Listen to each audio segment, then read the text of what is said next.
Only one egg for your brain, heart, and liver.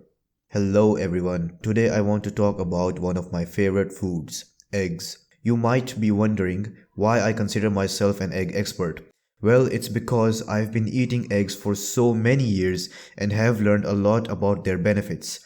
Please subscribe and watch this video until the end to know the complete information.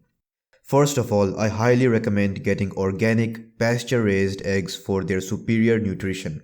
Eggs are rich in choline, which is great for your brain and acts as a bile salt in your liver to help break down cholesterol. Eggs also contain lecithin, another cholesterol antidote, and can actually increase your HDL, which is the good cholesterol, more than your LDL. And you don't have to worry about that old study claiming eggs increase your risk of heart attacks. It was based on a weak association which did not consider many other variables. But that's not all. Eggs are also rich in vitamin K2, which helps keep calcium out of your arteries and joints.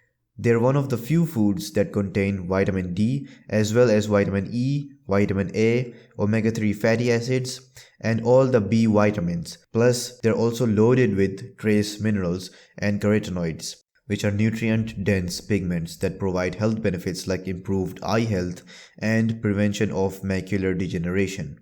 So how do you prepare your eggs to get the most nutrition? Poached or over easy are great options, but if you prefer scrambled eggs, try cracking the egg directly into the pan and letting the whites cook a bit before scrambling.